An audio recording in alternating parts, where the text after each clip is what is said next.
On this episode of Curiously Specific Playlists, we talk about our Halloween costumes. Is one of us secretly a vampire? What? A playlist request from a listener who's a stand-up comedian. And our longest playlist full of the shortest, funnest songs. Sounds great to me, Josh. Let's get started, huh? All right. Okay.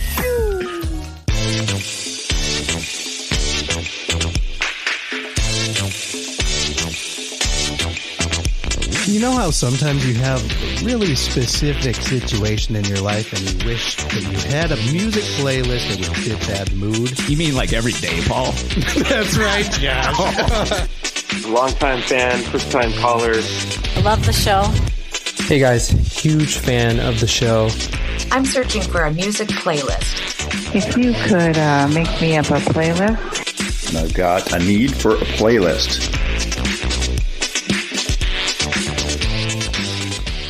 Welcome back to Curiously Specific Playlists, the podcast where we create custom playlists for those unique situations when only the deepest tracks will do. Right, Josh? That's right, Paul. My name is Paul. I am Josh's sidekick, and then I'm here with my sidekick, Josh. Hey, I'm Paul's sidekick, and my name is Josh. Well, we're so glad to have you all back. Thanks for listening. Just a reminder here at the outset, we want your curiously specific situations. We want them. We need them. We can't do this without you. We can't. You are part of the show. Did you know that? We're just the hosts. We're just your outlet. We're just the vessel for you. Yeah. Do you have a strange situation coming up in your own life and you're thinking, I could use some music to pump me up or to help me through this or to recover after spending Thanksgiving with my family? Or maybe it's something entirely different. If that's the case, we want to make the soundtrack to your life situation. That's what we do. We're specialists. We have our certificate. Oh, did your certificate come now, Josh? Yeah, mine came yesterday. You didn't get it? Oh, you're finally official. Yeah, it came. Okay, thank God, because I think for a few episodes there, you were unofficially recommending some songs to people without your certification. Is that right? Why are you embarrassing me like this? And didn't that one listener get hurt? What?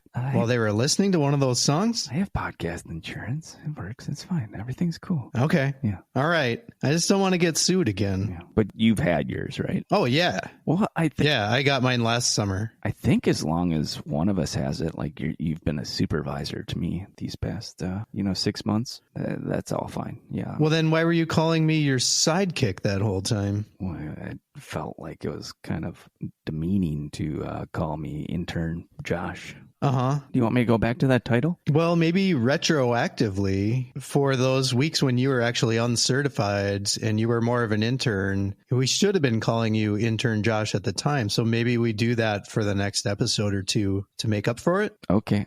Should I switch it on the website? Should I switch my name back to intern Josh? If you could, that sounds like a great job for an intern to do. Okay. Do you want to be co-host, sidekick, or just straight up the host? You want to be the host? What about president and mentor to intern Josh? Would that fit on the website? I think I'd have to go down the next line to do that. But yeah, we could do that. Yeah. Oh, shit. Yeah. Well, no, not if it takes the next line. Yeah. Well, hey, Josh, how was your Halloween? It was pretty good. I got home from work and came home and took my shoes off and laid on the couch and turned off the lights so nobody would bother me. And then I sent my wife off to a little Halloween party. She went and enjoyed some time with some friends, and I just decided to stay home and take a little cat nap with my cat. Really? Yeah. So you sent your wife as your representative to this Halloween party? I did, yeah. Okay, and did she dress up as something in your stead? She looked kind of like Indiana Jones, maybe. Miss Indiana Jones. So Miss Indiana Jones? Yeah, I think that's what I would have titled her as. I don't know if she actually dressed up as anything in particular, but that's what I told her that she looked like. So yeah. And did she bring your guys' whip as part of the costume? She did, yeah. That sounds great. She pulled it off, yeah. How was her time at the party? I think she had a good time. It was a party of 3. She went over and saw 2 of our friends, and actually, I should say party of 4. 2 of our friends, and then one of our friends had their father in town from California, so I don't think it was very bumping, if you will. I was going to say, was this advertised as a party? think that's what she called it, at least. Yeah. Our friend's dad came in all the way from California for a Halloween gathering of 4. Yeah, maybe someday they'll get Halloween out in California. They are so behind the rest of us in the Midwest in so many ways. They are. Yeah, how about you, Paul? Did you do anything exciting for Halloween? Oh, did I ever? Oh. Ashley and I went to a Halloween party, and it was at a coworker's house. There were a lot of wild costumes there. Yeah. But Ashley and we did a couple's costume, and we were pretty proud of it. We got a lot of good feedback on our costumes that night. Can I guess what you were? It was wild, huh? Were you Sonny and Cher? It was off the chain. Were you Sonny and Cher? Yeah. No, you're close. Yeah. Were you Taylor Swift and Travis Kelce? I'm not familiar with those names. Were you Elton John and Princess Diana? How did you know? Really? No, I wish. That's a great costume idea. Thank you. What we were is Bert and Ernie. Oh, from Sesame Street. And the reason is we had totally different ideas of what to be. And then we just wandered into Goodwill one day and we were looking through all like the really dirty used, like physically dirty cleanliness. We're looking through all the old dirty used Halloween costumes. And all of a sudden we found this like creepy looking, possibly homemade Bert mask, but like it covers your whole head. And we were like, oh, this is amazing. One of us should be Bert. And then Ashley looks down on the bottom shelf and there's a matching Ernie head. And we just stared at each other. Our mouths dropped. We're like, how are these still available? How has no one grabbed these horrifying Bert and Ernie heads? We tried to find clothes that matched Bert and Ernie's clothes, but we couldn't really. But that just added to like the poor quality of the Bert and Ernie costumes. And so we walked into the party with these things on our heads and people just like, they were silent for a moment and then they started laughing. We're like, those are the most terrifying Bert and Ernie costumes that we've ever seen. And we left them on the entire night. We tried to even leave them on when we were eating and drinking. Ashley was more committed than I was. And she was like, we need to make a pact that the entire night we don't even take it off to eat. We just smash food through the mesh over the mouth, which we didn't actually do out of politeness for our hosts. But there was a hole in the mesh for mine. Okay. And so I was like drinking a beer through a straw through that hole. How much did these heads weigh? Did they weigh a lot? No, they didn't weigh a lot. They were pretty large, but they were just like a layer of felt and they didn't really have much structure to them. So they were kind of floppy. Okay. They would flop down and that just made it even weirder. Please tell me you have pictures. Which we really liked. Yeah, we have pictures. Okay. Yeah. Do you think we should put it up on the podcast Instagram?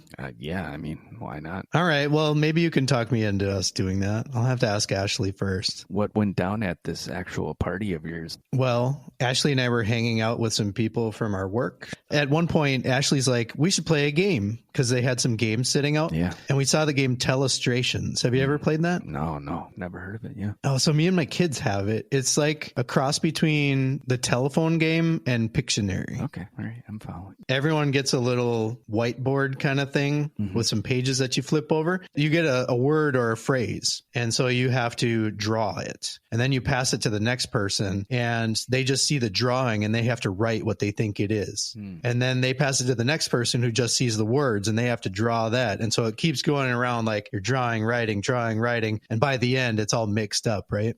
Like the telephone game. I have to make a confession, Paul. I actually have played this before now that I remember. Josh! Yeah, I'm sorry. This is like last episode when you pretended you didn't know about Uncle Joey. I'm sorry. And Alanis Morissette. That time I was actually like, I was feigning you, but this time I'm being legit. Like my brain was fuzzy and then you started talking about the game and then I'm like, oh yeah, I've played this before. Well, how do I know you're telling the truth now? I mean, I don't have like a lie detector tests around, but well, maybe we'll have to get one for the next episode. So are you saying we should take a lie detector test on episode 18? Maybe. We need to have some level of trust on this podcast here. And I never know, like, is he faking me out or not? Is he going to play along with this and then be like, oh, by the way, everybody knows about that already. Even me. I played you. You've been punked. Paul, are we having issues right now? Do you not trust me? No, I mean, I think our trust will be great once we have lie detectors and we can verify everything that we say to each other on the podcast. Then we'll have a great level of trust. Yeah, to prove our trust with each other, my trust for you, I have to take a test. Can't you just believe me?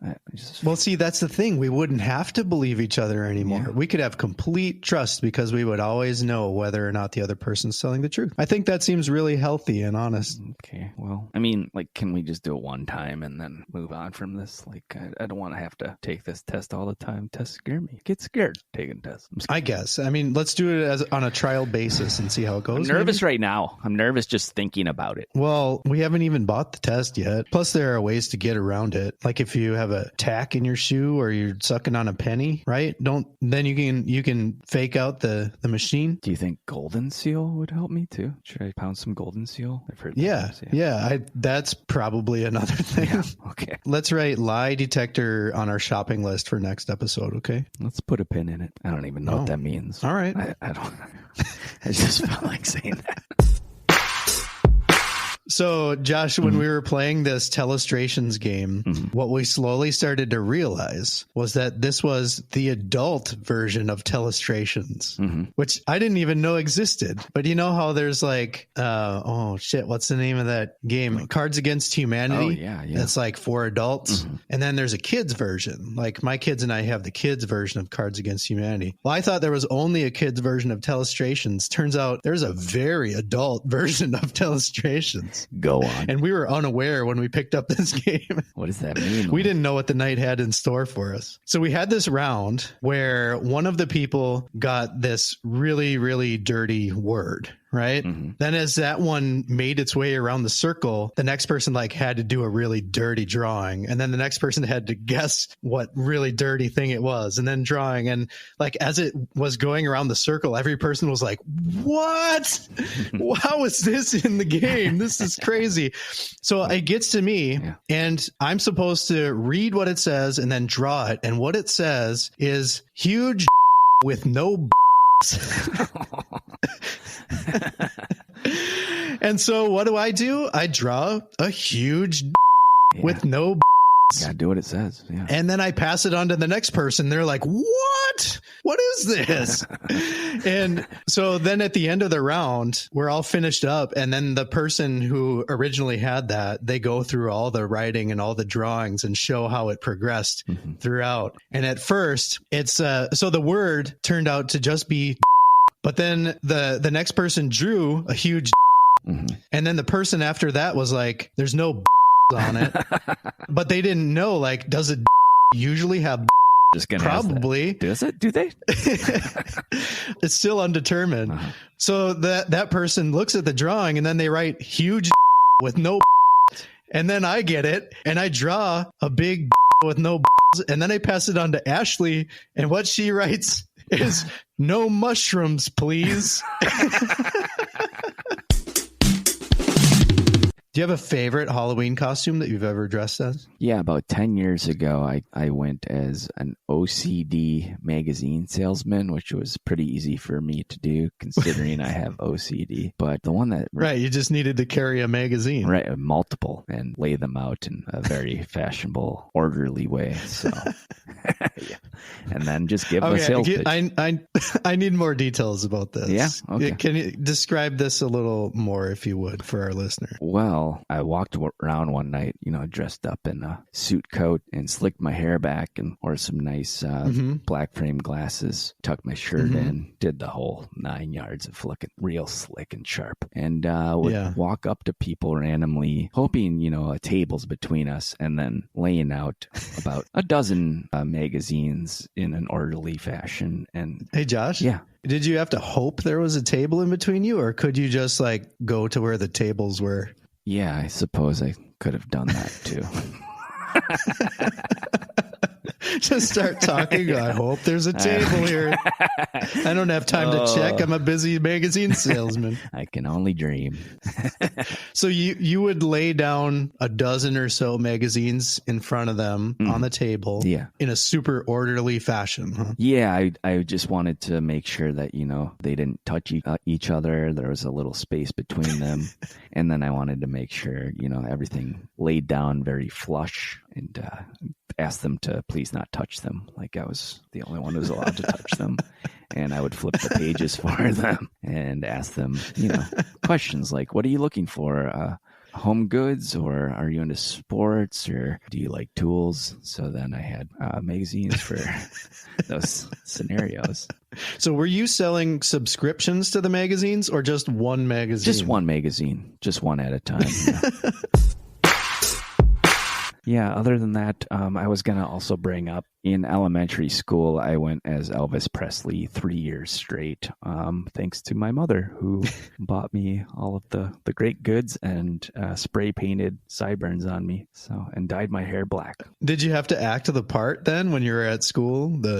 Thank you very much kind of thing? I did that, and then I could put my one side of my lip up like that. What do you call it? Oh, yeah. What do you call it? Mama?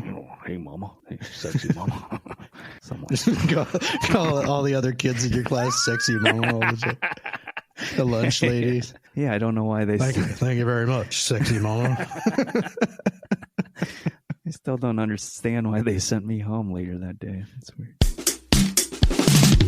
Enough about me. How about you, Paul? Yeah, I had this costume that I wore in my early 20s. This is something I'm really proud of, and it's also kind of a sore spot for me. Okay. So I was working at a warehouse because I had just graduated from a 4-year university with student loans and a religious studies degree. Yeah. So I'm working at a warehouse where you have to put like nuts and bolts into boxes, right? Mm-hmm. So it was one of those places where like, we're going to have a Halloween costume contest, and then the winner would get some great prize. I think first prize was that you got like 2 full days off of work paid or something like that. That's not bad. And second prize was like a football. So I decided I was doing it up. Like if I could get 2 more days off of work and not have to go to this warehouse, I was doing it. Yeah. The costume that I came up with was myself in 30 years. And so what I did, I put on this old 70s tracksuit. I got some Velcro shoes. I stuffed the gut of the tracksuit with like some old towels and stuff. So I had a big gut. And then I had some big thick glasses on. And the piece de resistance was that I shaved the top of my head. Like I bicked just the top of my head. So I had hair on the sides and hair in the back, the horseshoe baldness pattern. I did that. I committed. Wow. To the point where like the next day I had to shave off the rest of my hair and just bick my entire head, which I had never done before in my life. I didn't know if I had a good head shape, but I wanted those 2 days off of work. Yeah. And so like I got to work and people were like, holy shit, like you shaved the top of your head. You look horrible. Like, yeah, well, if you're friends with me in 30 years, get used to this. The part that really chaps my hide, Josh. Yeah. What chaps you? The part that I'm bitter about to this day is when they judged the costume contest, I got second place. What? I got the football. You got the football? What beat you out? Yeah, you know what the guy who won did? What beat you out? What do you what do you think is a costume that could beat out someone who shaves the top of their own head? There's nothing, right? Nothing. I mean, unless you go there as a I don't know. And then everyone's like, no mushrooms, please. So I did all this to myself and only got a football for it because the guy who won, he wore fake hillbilly teeth and a mullet wig, and he had a white T-shirt, and on the T-shirt he wrote Minnesota Vikings fan. Oh, my God. That guy got the 2 days off of work. Wouldn't it have made... How mad are you right now? I'm livid. Tell me that you're mad, too. I'm livid. I mean... Thank you. Wouldn't it have made sense to give the football fan a football? Oh my God, I never even thought of that. Yeah, You are so right. Like clearly this. So right. I am right. Most of the time I am right. I imagine this guy is probably a Packers fan, right? If he doesn't like the Vikings, and Packer fans like He was a Packers fan. They like football. Yeah, they do, don't they? They do. Now I'm so much more mad than before. I can see it. I wonder if I still have the number of that assistant manager of the warehouse. I can see that you're really mad Give him right a now. piece of my mind. Do you need to settle down? Am I turning red? Yeah, settle. Is that vein bulging? It is bulging. Serenity now! Well, Paul, what do you say we take a listen to the most recent voicemail caller that we have? Let's do it because I can't think about this costume stuff anymore. I'm just too mad. Serenity. Hi, this is Corey from Duluth, Minnesota. I am a stand-up comedian, and I've been listening to the podcast, and I was hoping you guys could help me out. I've been thinking about maybe a playlist to go with my favorite comedians. I really love one-liner comedians like Stephen Wright, Norm Macdonald, Mitch Hedberg. Maybe you could put together a playlist that kind of goes along with that theme of one-liner comedians, just to get my creative juices flowing as I'm writing and stuff like that. That would help me out. So, thank you guys. There you have it, Josh. We got a real comedian on our hands. Get a load of this guy. Oh, God. He's a real comedian, huh? He sounds funny. But yeah, regardless, I really like Corey's idea of, getting these creative juices flowing. I think that's a good idea for a comedian because they have to be very cranial and sort their thoughts out, especially for these one-liners where it takes a lot of being witty and quick. I know, right? You got to think of so many different situations. Find something funny in each of those. Yeah. I think one-liner comedians have to work really hard to come up with their stuff as compared to, like, not that this is easy, but like storytelling comedians, right? Yeah. All right. So we got Corey from Duluth. He's a comedian. He wants some music to help him get his creative juices flowing as he's writing some of his comedy, writing some of these one-liners. Josh, are you into comedy at all? I am. I like comedy a lot. I'm more of a fan myself. I like to be in the audience and watch. I like to try and make people laugh. I don't know how good I am at it, but yeah, you're a stand-up comedian. I don't know about that. I used to be an amateur stand-up comedian. Does that count? What do you mean used to? I don't get that. I don't know if I'm going to do it anymore. Why? Why not? You're good at it. I don't know. Do we have to talk about this right now? We don't know. I mean, what do you want to talk about? I mean... I'll talk about I can talk about some of the experiences I had as I was trying to do this whole comedy thing. I don't want this whole thing to be about me, but I can share a little bit about it. Yeah. Tell us some stories about your comedic experiences. I'd like to hear one or two or three. I started doing stand-up because I think I was 36 years old. Okay. And going through like a little bit of a midlife crisis, which I guess means I will live till about 72. Is the math right on that? Yeah, that checks out. I had just in the back of my head, for some reason, I had always wanted to try. Not the front. No, this wasn't coming from the frontal lobe or anything. Okay. It's from somewhere in the back. Okay. Somewhere back there, I always wanted to try stand-up comedy. The parietal lobe. But I was terrified to do it. The parietal lobe. Yeah, thanks. Yeah, go on. I just decided one day that I was going to do it. And I grew up in the Twin Cities. And there's a great comedy club up there called Acme Comedy Company. And I had seen some shows back in the day when I lived there. I knew they had a weekly open mic. And so I drove up there one night and signed up to get on the list. And they gave me 3 minutes. And I had written some stuff that I thought was kind of funny. Went up there and did my 3 minutes and it actually went okay. But I was shitting myself. Yeah. I was so scared. I was sick for like 2 weeks leading up to this. But I posted on social media that I was going to do it so that I couldn't back out. I was like 4th on the list, I think, for the open mic. And so the first person went, the second person went, and then the third person was named Sarah something. And so the announcer's like, all right, next coming up to the stage is Sarah so-and-so. And everyone claps and nobody's walking up there like, Sarah, are you here? Nobody there. Like, last call for Sarah. And then they're like, okay, well, in that case, next to the stage is Paul Bratch. And I had been planning to have 3 more minutes to kind of get myself psyched up.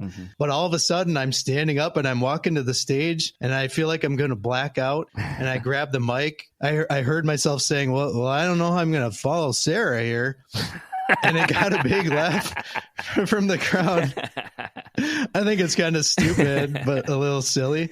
That helped me kind of settle down because my whole goal for the night was just like, if I can get 1 laugh, that's a win. So that was pretty cool. And then it was like a few more years before I tried stand up again because I was like, all right, I did that. It was super scary. But then I started getting an itch to do it again. Yeah. And a few years later, I went back up to Acme because they had a comedy competition. And it was for people that had never gotten paid to do comedy before. You could sign up, be in this comedy contest. And if you won, you were declared like the funniest person in the Twin Cities or something like that. So I'm in this comedy competition. There's a guy who's going to be headlining at the end of the night after some of the amateurs go up and do their part for the contest. And he had been on late night TV and Comedy Central and stuff. And so that was kind of terrifying too, that he was there watching. And so I went up there to do my 3 minutes for that. And it was going pretty well. And then halfway through, my mind just went blank. And I didn't remember what I had already said,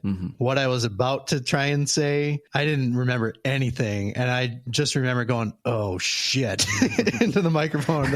And then I was just floundering like, I totally forgot what I was going to say.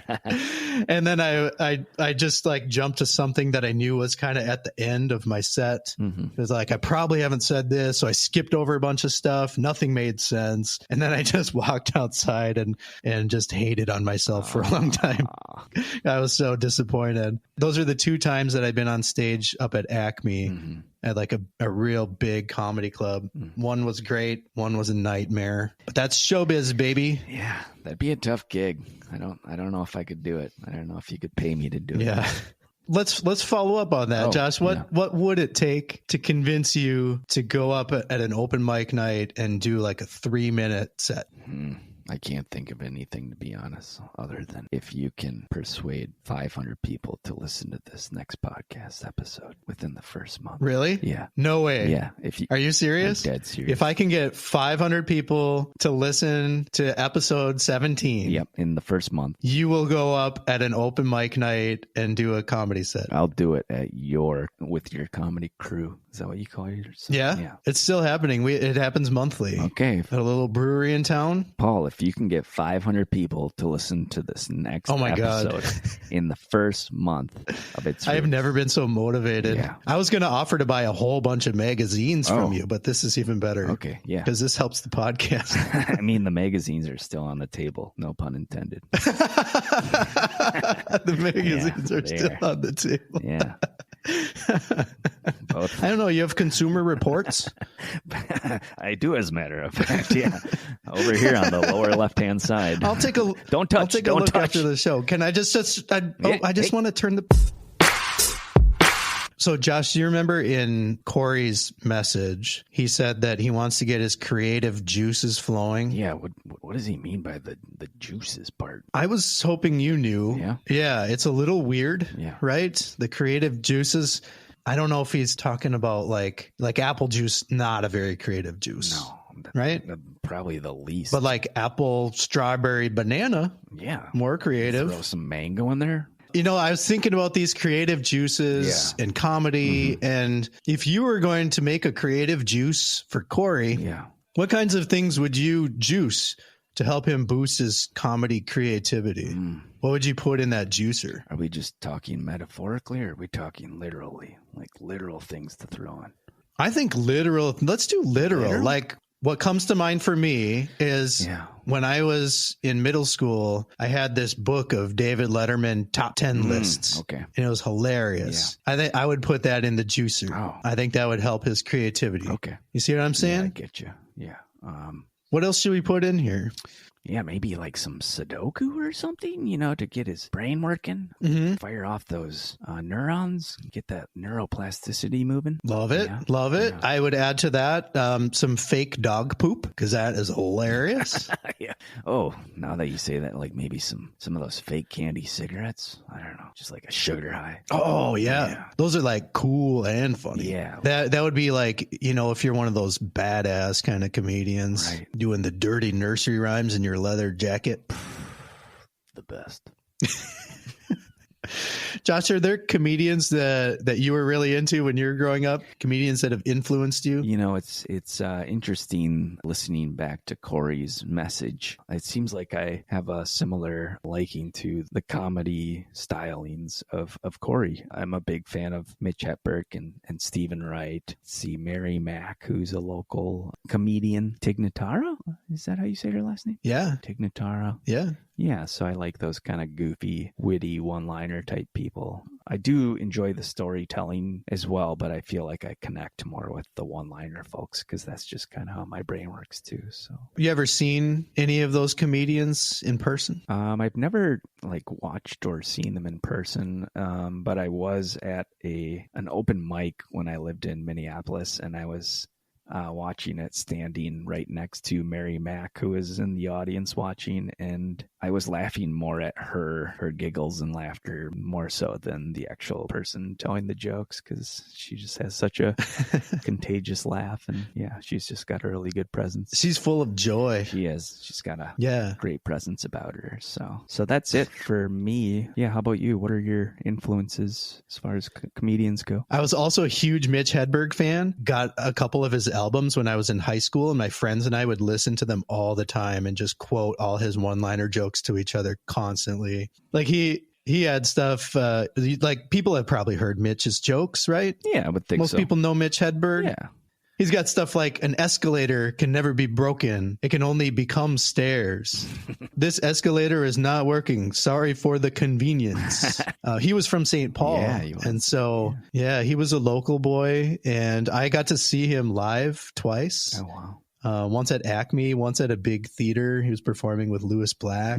And the time that I saw him at Acme, probably the hardest I've ever laughed in my entire life. How long did he go? Oh, I have no idea. It was so long ago. I was in college. He for sure went over an hour, probably like an hour and a half of just one-liner jokes, one after the other. And I don't know how he could remember all of those and do them in order and perform them all so well. But one of my favorite parts of the night was that he also had a bass player with him, like a guy on an upright bass who was just standing in the back. And as Mitch was telling jokes, this guy named Chuck is back there playing the bass, just going doom doom doom doom doom doom doom doom doom doom doom, and just playing little like background music on the bass. And then every once in a while, Mitch would mess up a joke, and then he'd be like, "Fuck it, Chuck, pick it up, pick up the bass." And then he'd start playing louder and faster, and then settle back in, and Mitch would keep going with the jokes. I did have a large fandom. Fandom? Is that a word to say? I was a fanboy for Stephen Wright in high school. Could you describe Stephen Wright for people that haven't heard of him? Yeah, he's got a distinctive lethargic, lazy, deadpan delivery. Says a lot of ironic, philosophical things that are kind of like nonsensical jokes, I guess. Yeah, he's sort of bald on top with like bushy hair on the sides and back. And yeah, kind of like your Halloween costume. Exactly. Yeah. Do you remember any of his one-liner jokes? Because he's kind of the king of the one-liners. Yeah. I intended to live forever. So far, so good. I got food poisoning today. I don't know when I'm going to use it. But the one that stuck out to me the most was in high school. I had a picture of him on my locker, just on the outside for 2 years straight. And I put one of his quotes underneath. Really? Yeah. I put a quote of his underneath it that said, "On the other hand, you have different fingers."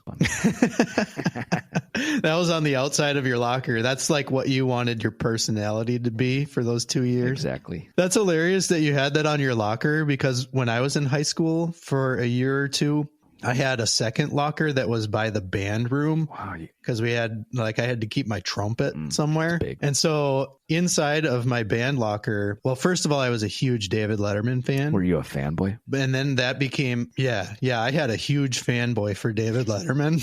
Yeah. As I got a little older, then I got into Conan O'Brien. Oh, yeah. And some of the weird stuff that they used to do on the Conan O'Brien show. And so 2000, I would... Exactly. In the year 2000. In the year 2000, pollution will be so bad that who farted will be said with a grateful smile. In the year 2000. You had Stephen Wright on your locker. When something really hilarious happened on Conan, then I would go onto the internet, which was still sort of new at my house at that point. And I would find a picture of it, like Triumph the Insult Comic Dog or something. Yeah. If I found him hilarious, I would go online, I'd print out a picture of Triumph, and then I'd put it inside my band locker. And it became just filled with all these different things from Conan. And that was like, I guess, what I wanted my personality to be. I had like pictures of Triumph, the Insult Comic Dog, for me to poop on. For me to poop and on. The year 2000 thing. Do you remember Pimpbot 5000? Was that this robot pimp? Not the masturbating That was bear. pretty great. Well, there's that too. Yeah. So that was all the kind of stuff that was in my locker. And then the other thing that was in my locker was my trumpet. And then the other thing that was in my locker was half of a Subway sandwich that I just left in there for the entire year as kind of a science experiment to see what would happen. What did you... First, it gets super moldy, and then it starts to petrify, in case you're wondering. And somehow you can still get a date to the winter formal if you're the guy with the sandwich experiment in its band locker. So there is hope. Yeah. Hello? Liz. Hi, I don't know if this is like a speaker thing or not. Oh, there it is. There it is. Okay. I got it. How are you? I'm just fine. How are you? I'm doing pretty well. It's been a long time since we've caught up. I know, but I saw you're doing your podcast now, and I absolutely love the premise of it. Thanks. So we've got Liz Brannon on the phone here, and Liz is a stand-up comedian as well as an actor and an improv comedian from La Crosse, Wisconsin. Do I have that right, Liz? It's sketch more than improv. Oh, shit. Let me start over. You're totally right.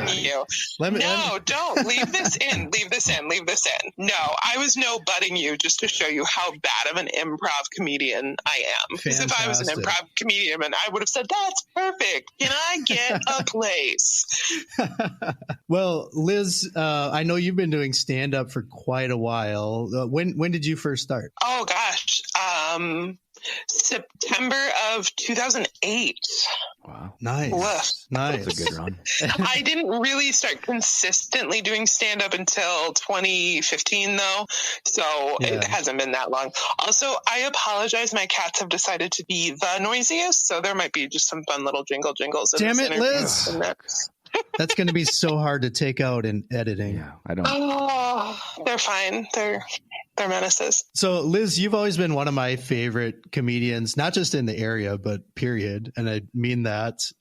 Who are some of your favorite comedians? Oh, gosh. When I was a kid, Comedy Central would run those like Comedy Central Presents half hours. All the time, the way MTV runs ridiculousness now. Those were just always on. Judy Gold. There was something about her. I think it was because she was maybe one of the first women I saw doing stand-up. Yeah. I was enraptured. And then she tells this story about being on Law and Order and working with the costume shop. And I know enough about theater to know they take all your measurements and everything. And sometimes they make you garments if you're in a show about the 1800s. But if you're on Law and Order, they just pull stuff from their stock. Yeah. And you know, they took her dress size and everything, and that was fine. And then they said, and your shoe size? And she said, oh, it's a 12. And the costumer pauses, thinks for a minute, and says, you know, sometimes we ask people to bring things from home. And at that point in my life, I wore a size 12 shoe, and I felt seen in a way that the only other time I felt seen in such a way was also a stand-up comedy bit I saw in high school. So I felt read in two different comedy bits. Beautiful. And do you have any particular favorite one-liner comedians? Oh man, Mitch Hedberg. Like, how can you not? Of course. You know, I just rewatched, speaking of those Comedy Central half hours, I just rewatched that one over the weekend, and like, his stuff is evergreen. Yeah. He rode that line of none of this is topical. All of this is universal. Yes, he never told a joke about a cell phone, but he still feels timely. He doesn't know what Facebook is, but he still feels timely. You know? Yeah, we've all seen a broken escalator and thought, well, that's just stairs. Yep, that's a universal experience. That's a great one-liner comedian. Absolutely. Yeah, he's like relatable forever. Mm-hmm. Nice. And Liz, what kind of comedy would you say you write? And do you dabble in the one-liners? I try. One-liners are hard. But like you read full books of humor, like humorous write books. Dave Barry, Irma Bombeck are two that come to mind for me. You are going to condense all of humor into 2 sentences. Okay. It's not easy. Right. Once you find it, you got to just keep clicking with them. That's why there's some people that's all they do. Right. Because that's how they think.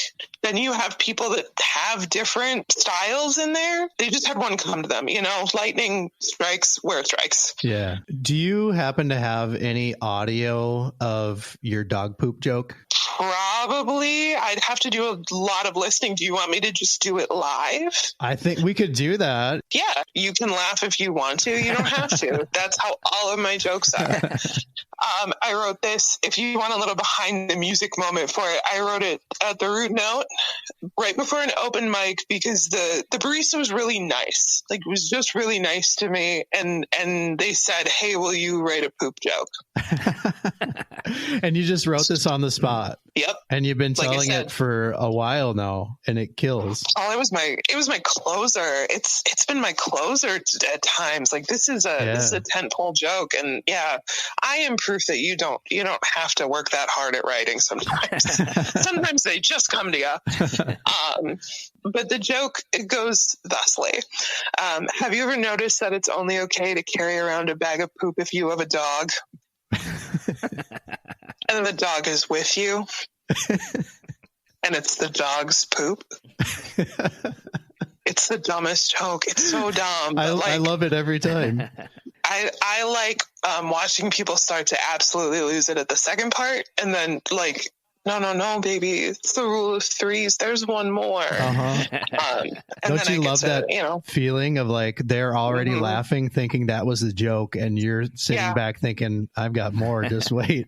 I could just leave it on the table now, but no, I'm going to go the extra mile for you, the consumer. I'm a giver. I love it. Well, Liz, do you have any advice for us as we're making a music playlist for these, a music playlist of songs, kind of like one-liners? I recently went with a friend and saw Stop Making Sense. Yeah, me too. The Talking Heads. Yeah. Put something Talking Heads on there. Like, find a short Talking Heads song, because like, I don't know, when I watch David Byrne work, I'm like, this guy was a comedian in a different life. He was. Like, he's just a like, weirdo. Glad he found the music. Truly am, because I think he would have put out some truly like Kaufman level stand up. Right. You're like, is this funny? It's making it, my brain is thinking it's funny, but my body is saying no. It would trigger fight or flight in people, is what I'm saying. Yeah. Well, you fit right in with this podcast because Josh is always putting Talking Heads, David Byrne, that kind of thing on our playlist. So that's perfect. I would also steer you towards if I can just give you a recommendation for a song that I need more people to hear, there's a song by Lucy Dacus called I Don't Want to Be Funny Anymore. Okay. All right. And that could just be me. Some days it speaks to me. I just love Lucy Dacus in general. Night Shift is another great song if you ever need something for like melancholy longing. Good. I'm glad it's in there. Sweet. Yeah. Little Boy Genius is on SNL this weekend with Timothy Chalamet. So like they're gonna get a bump, and I'm happy. So love it. Yeah. Sweet. Well, Liz, thanks so much for jumping on this call. I know we just called you out of the blue last minute. And of course. This was great. Rad. Thank you so much. I would love to do this again. Oh, that'd be awesome. Great. All right. Well, thanks so much, Liz. Thank you, Liz. Of course. You have a good recording. I will talk to you later. Okay. Yep. Sounds Thanks good. so much. Yeah. That was wonderful. What do you think? That was great. Yeah. That's awesome. She's funny. She's great. Very cool. Loved having her. All right, Paul. So it looks like we're getting to the playlist point. What do you think we should have on this playlist? What kind of vibe are we looking for here? Well, that's a great question, Josh. I'm thinking. Thank you. If we're talking inspiration for these one-liner jokes in particular, I'm thinking short songs, quick songs that are fun, that are funny. What do you think? Yeah, you took the words right out of my mouth. Oh God, I'm sorry. You did. Yeah, they were coming out, and then you took them. You grabbed them with your hand. I didn't mean to. I saw you. That disappoints me. But I think the only thing I would add to it, if we could try to, is like Liz said, make them evergreen or timeless. But that's a tough task. We'll certainly do our best. Yeah. And what would you think about this, Josh? So if we're talking like short songs, so maybe around like, most of them like 2 minutes or less. 2. Yeah, that's a good. Maybe with a few exceptions here and there if we need to. Cheating. Sure. And what if we just, when Mitch Hedberg is performing, it's a whole lot of jokes just back to back and super fast, one after the other. Boom. So what if this playlist is longer? Okay. We add some more songs than we normally do, but we go through them real quick. Okay. We'll do shorter intros as we're introducing these songs. We'll do real quick musical clips of each song. Okay. So that we can get through a whole bunch of them just bang, bang, bang, like these one-liner jokes. Yeah. So how many songs are we talking here? Like maybe a couple dozen? Like approximately exactly 27 now if we add one of Liz's recommendations. Oh, okay. Yeah, that sounds good. I like that number, 27. All right. Should we think of some songs and get back? Yeah, let's do it.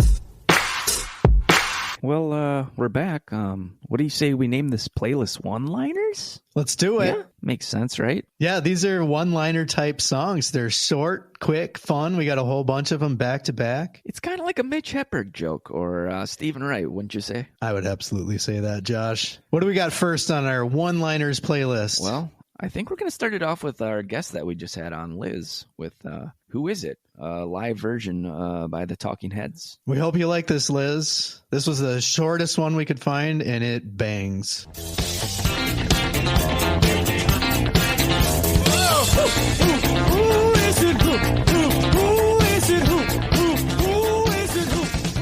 At number 2 on the playlist, Liam Lynch is all like, "Oh, this is my song called United States of Whatever." And I'm like, whatever. I went down to the beach and saw Kiki. She was all like, and I'm like, whatever. At number 3 on the list for my dad, Fiddlin by the Guess Who. It's a spelling bee contest. Fiddlin,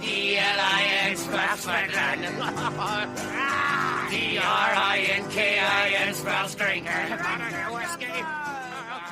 Next up, stop me if you've heard this one. This is A Bar About a Bar by Chance the Rapper. All right. I got a bar about a bar. It's not a joke, it's just a bar. A nigga walked into a bar. Took a seat, he liked his liquor hard. His women easy, legend has it. He was callous like fingers that pick guitar. Next we have Girlfriend by Hemlock Springs. We have a girlfriend? We do. No, how does that work? I have a wife. I'm married. Keep it cool. Dreaming of that retro love.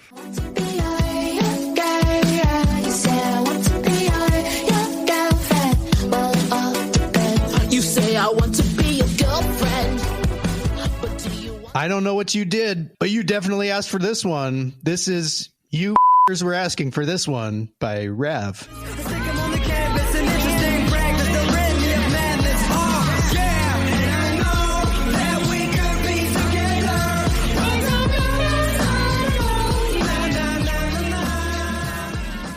I can understand why this is Frank Zappa's third favorite album of all time. That Little Sports Car by the Shaggs. Around and headed for home. I learned my lesson, never do wrong.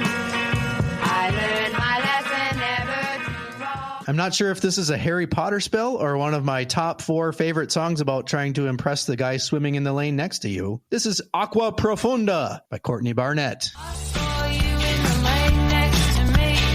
You were doing freestyle, then you switched it around to a little bit of backstroke. I couldn't see underneath your swimming cap. Can have a lot of deep thoughts and perspectives of an extraterrestrial while waiting for a Tron. Is that how you say that? Tron? Train. It's a train, Josh. This is by Beck. All around the water tank, just a-waiting for a train. 1,000 miles away from home, just a-waiting for in the rain. This one is definitely not aimed at anyone in particular. Please enjoy Captain Stupido by Thundercat. I feel weird. Comb your beard, brush your teeth, still feel weird. Feed your meat, go to sleep. This song sounds familiar to me. How about you? What's that song? I don't know. We haven't heard it yet. That's the name of the song. What's that song? What is? By Lorraine. Sounds like all of them. Hold on. It starts off like it's like doom doom doom doom doom.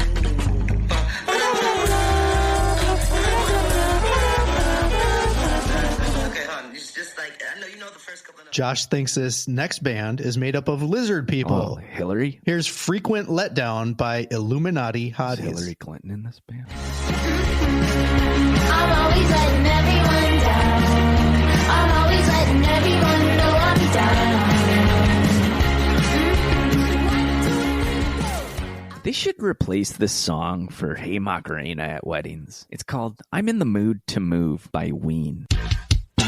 I'm in the mood to move to the left 3 feet, god damn it. I'm in the mood to slide to the right 100 feet, god damn it. Next up is me pretending that Josh didn't already pick a song by Beck. This is coming in at our longest song of the playlist, which is kind of like cheating, probably. Please enjoy Hell Yes 8-Bit Remix. I see what you did there. Please enjoy. Hell yes. I'm doing the thing. I'm working the stuff. Please enjoy. Please enjoy. Hell yes. Your dreams out of paper mache. Cliche wasted. Hate taste test. Hell yes. And I'm moving this way. I'm doing this thing. Please enjoy. Hell yes. Okay, get ready. Kurt Cobain's favorite band? Now it can be yours for only $9.99. Or just listen right now. I'm Sad the Goat Just Died Today by The Frogs. Josh, I listened to this song earlier. Yeah. Is this the weirdest song on the playlist? You think it is? Probably. Let's let the listeners decide. Tell us what you think. I'm sad because my goat just died today. I'm sad. My goat just fell in the hay. Hey. Next up is the cutest darn pop punk song you've ever heard in your whole gosh darn life. Adorable. This is Let's Go by Nikki and the Corvettes. Vroom, vroom. You can see I'm at school. Today we're gonna break down all the rules. Let's go. Oh baby, let's go. Oh, let's go. Gonna have a party tonight. This song interpolates Frank Zappa's Would You Like a Snack? Gumbo. Hey Josh, raising my hand over here. What does interpolate mean? I think it means it's like having a conversation or a creation. What if we break it down? Yeah. What if we break down the parts of the word? Okay. So inter is like between, right? Connection between polates. Okay. Which are is what again?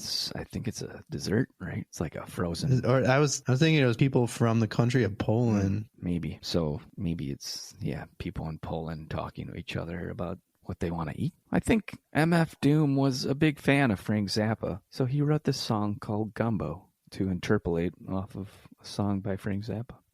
Please enjoy this interpolation. Gumbo. You gotta watch your gums on this, but it's very good. It's very healthy.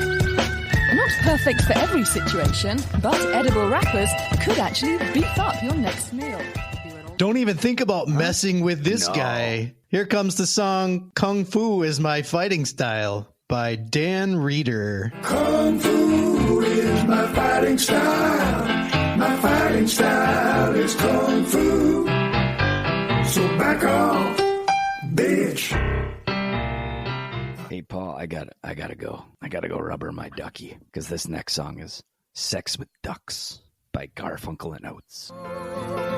Ducks, sex with ducks, we'll do it in the rain. Ducks, yeah, ducks, got those web feet on my brain. We'll find a pond, we'll find... Go ahead, sip your athletic greens, rub some essential oils on your wrists. Here's the comedian and rapper Open Mike Eagle with WTF is self-care. That means what the Sure, the fuck is self-care? Oh, it's like using good lotions and long walks on the ocean. What the fuck is self-care? Yeah, it's like getting a massage at a real place, not in a garage.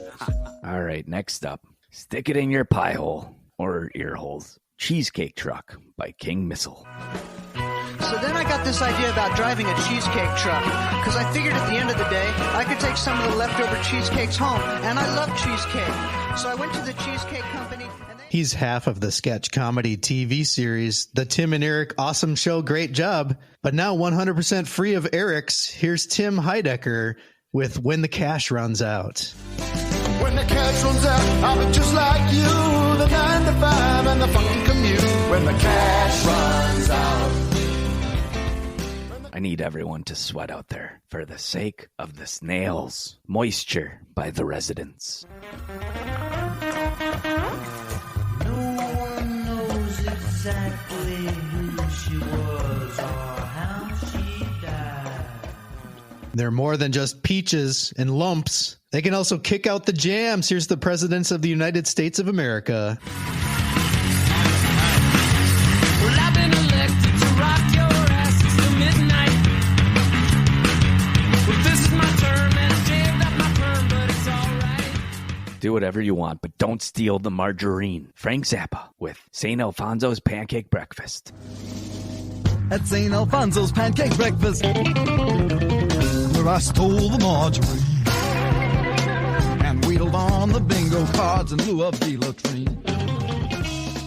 Was that the third time that you've brought up Frank Zappa on this playlist? Probably. Here's the host of the Philadelphia comedy show, A Whack-Ass Comedy Show. This is Tierra Whack performing Pretty Ugly.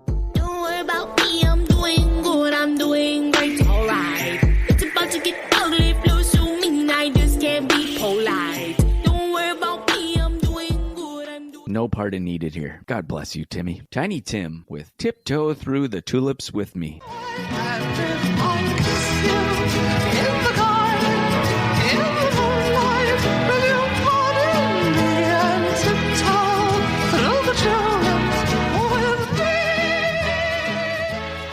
And Liz, we didn't forget about your other request. We're going to wrap up this playlist of short, fun, and funny songs with the song I Don't Want to Be Funny Anymore by Lucy Dacus. Enjoy. Stop being funny. Quit it. I don't wanna be funny anymore. I got a too short skirt, maybe I can be the cute one. That's it. That wraps up the playlist. There you have it. There it is. That is playlist number 17, one-liners. 28 songs. We hope that you've enjoyed this, Corey. We hope that it gives you the inspiration that you need, that it gets those creative juices flowing. Yeah, I hope those juices are really flowing for you. We hope you're all juicy over there. You're juiced up. All juiced up. Juiced up the jams. That's what we do for you. We're juicing those jams. We juice up the jams, don't we? We do. We're jam juicers. That actually sounds pretty good. Thank you. I could go for some jam juice right now. Should we wrap up? Let's wrap it up, yeah. Go get some jam juice? Yeah, but before we wrap up, I just want to say, and so does Paul, we just both really want to thank our listeners. As always, check us. Well, no, I didn't say I wanted to thank the listeners. Okay. What do you want to do? You don't speak for me. What would you like to do for the listeners? I'm glad they're here, but like, I don't know. Whatever. All right. All right. No, I guess I'll thank the listeners too. You can add me in there. Yeah. So let's take it from the top. Okay. Yeah. And 5, 4, 3. So before we wrap up this show, Paul and I just want to spend a little time just to thank our listeners. And we do. Both we're of us. really appreciative that you come and listen to us each and every I am episode. too.